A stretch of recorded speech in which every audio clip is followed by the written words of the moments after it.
ও বাবা, ঘরের দরজা আমি খুলতে পারবো না, আমি ঘরের দরজা খুলতে পারবো না। আল্লাহর নবী এদিক দিয়ে কি করলেন, ওই ঘরের দরজার মধ্যে বিশ্ব নবীর ডান হাতটা লাগায় দিল। বলেন সুবহানাল্লাহ। এইবার মা ফাতেমা বলতেছেন, হুজুর আপনি আমার ডান হাতটা দরজার মধ্যে লাগাইয়া দিয়েন না রে হুজুর, লাগাইয়া দিয়েন না। ও বাবা, তুমি যদি ঘরের দরজার মধ্যে হাত লাগাইয়া দাও, আমি মা ফাতেমা বেজ্জতি হয়ে যাব। কারণ আমি মা ফাতেমার শরীরের ভিতরে কোনো বস্ত্র নাই, কোনো কাপড় নাই। বাবা, আল্লাহর নবী ওই মেয়েদের কথা শোনার পর জোর জোর করে চোখের পানি ঝরনার মতন ছেড়ে দিয়েছে রে মুসলমান। আজকে যারা মেয়ের বাবা আছেন রে বাবা, মেয়ের স্বামীর বাড়িতে যায় যদি দেখেন যে মেয়ের শরীরের ভিতরে বস্ত্র নাই, কাপড় নাই, কোনো খানা নাই, কোনো বাবা নাই যে চোখের পানি ধরে রাখতে পারবো রে বাবা। আল্লাহর নবী এবার 4 নম্বরে ডাক দিয়েছেন, মা ঘরের দরজা খুলিয়ে দাও। 5 নম্বরে বলতেছেন, বাবা তুমি যদি ঘরের দরজার মধ্যে হাত লাগায় দাও, আমি বেজ্জতি হয়ে যাবো রে বাবা। আমি মা ফাতেমার শরীরের ভিতরে কোনো বস্ত্র নাই, কাপড় নাই। আল্লাহর নবী এবার রুমালটা বিছাই এবার দেখেন আল্লাহকে সিজদা দিল। আল্লাহ, আমি নবীজি জীবনে কোনোদিন বাবার চেহারা মণ্ডলী জীবনে দেখতে পাই নাই, বাবাকে জীবনে বাবা বাবা বলে ডাকতে পারি নাই। আমি অল্প দিনের জন্য মা পেয়েছিলাম, মাকে ডাক দিয়েছে 6 বছর কালে মাও হারায় গেছে।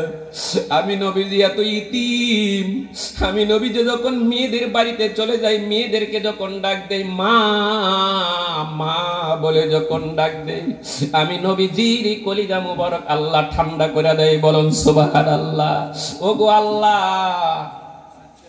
আমার মেয়ের ঘরের দরজার মধ্যে ঢুকে আছে, আমি কেমনে করে ঘরের ভিতরে ঢুকবো? আমি মেয়েদেরকে দেখতে চাই।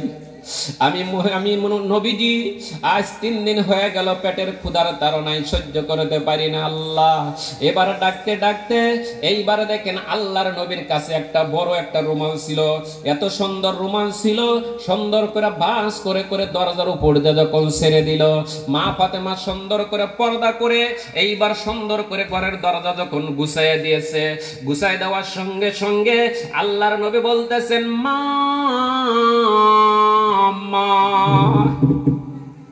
আমি যখন প্রত্যেক দিন তোমার বাড়িতে চলে যাই, আসার সঙ্গে সঙ্গে আমার 2টি পূর্ণিমা চাঁদের মতন 2টা নাতি আছে, ইমাম হাসাইন আর হুসাইন। আমাকে নানা নানা বলে যখন ডাক দেয়, আমি নবীজির কলিজা ঠান্ডা হয়ে যায়। ও ফাতেমা, আমার হাসাইন কই, আমার হুসাইন কই? আপনারা ঘটনাটা ভালো করে মনে রাখবেন। আমার হাসাইন কই, আমার হুসাইন কই? যখন এই কথা বললেন, মা ফাতেমা জোর জোর করে চোখের পানি ছেড়ে দিল।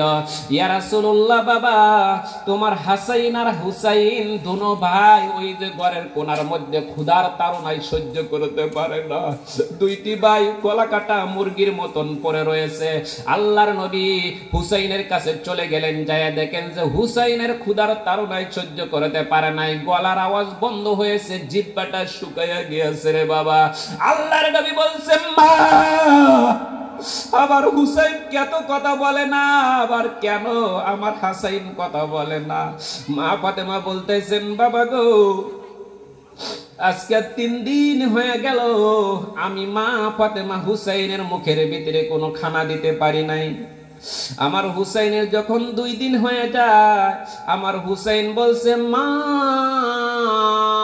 মা আমি সহ্য করতে পারি না, মা ক্ষুধার তাড়নায় সহ্য করতে পারি না, ঘরের মধ্যে কোনো খানা আছে নাকি? আমি মা ফাতেমা চোখের পানি ছেড়ে দিলাম।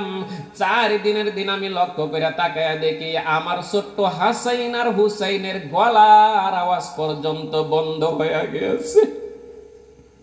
ও বাবা, আমি 5 দিনের দিন লক্ষ্য করে দেখি আমার ছোট্ট হাসাইন আর হুসাইনের জিহ্বার পানি পর্যন্ত শুকায়া গেছে রে বাবা। আজকে দেখেন নাবালক সন্তানগুলি নানা রহমতের জন্য জিহ্বার পানি পর্যন্ত শুকাইয়া দিয়েছে। আজকে দেখেন নবীজির কথা, নবীজির আলোচনা হয়, আপনার সন্তানের আজকে মেলা বাড়ি দেখেন রাস্তার মধ্যে দোকানপাটে ঘুরে ঘুরে না না ভাই।